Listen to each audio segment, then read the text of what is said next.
मौजूदा वक्त में दुनिया भर के कई देशों में जंग जारी है।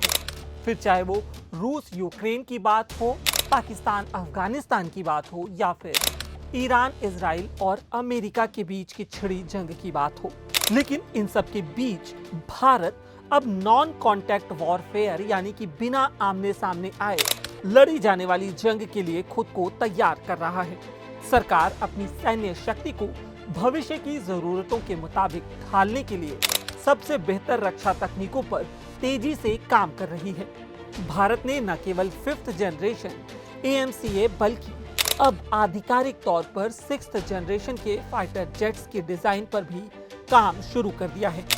साथ ही स्वदेशी S-400, LRSAM जैसी लंबी दूरी की मिसाइल सिक्योरिटी सिस्टम और ड्रोन को तबाह करने वाले अनंत शस्त्र पर भी युद्ध स्तर पर काम शुरू कर चुका है।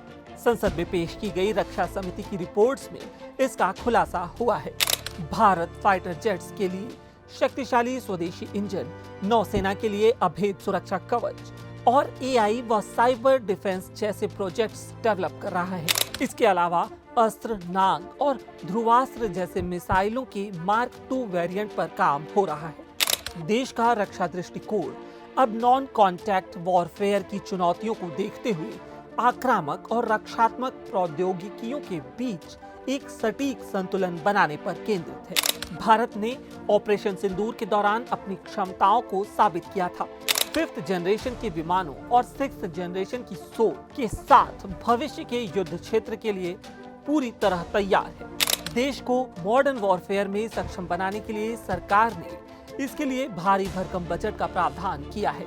रिपोर्ट के अनुसार वित्तीय वर्ष 2026-27 के लिए डिफेंस इन्वेस्टमेंट में खर्च के लिए 2,19,306.47 करोड़ रुपए आवंटित किए गए हैं।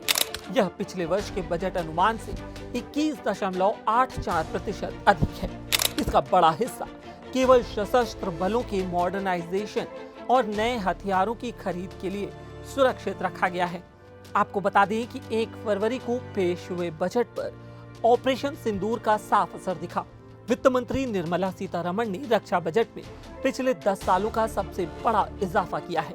उन्होंने 3 सेनाओं के लिए कुल 7.84 लाख करोड़ रुपए दिए हैं।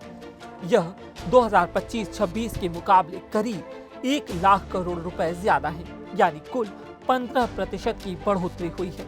22 अप्रैल 2025 को पहलगाम आतंकी हमले के बाद भारत ने पाकिस्तान के खिलाफ ऑपरेशन सिंदूर शुरू किया था। सरकार के मुताबिक 6 मई से शुरू हुआ यह ऑपरेशन आज भी चल रहा है। माना जा रहा है कि इसी के चलते डिफेंस बजट में बढ़ोतरी की गई है। इस वीडियो में इतना ही। देश और दुनिया की बाकी तमाम खबरों के लिए देखते रहिए, पढ़ते रहिए liluram.com। शुक्रिया।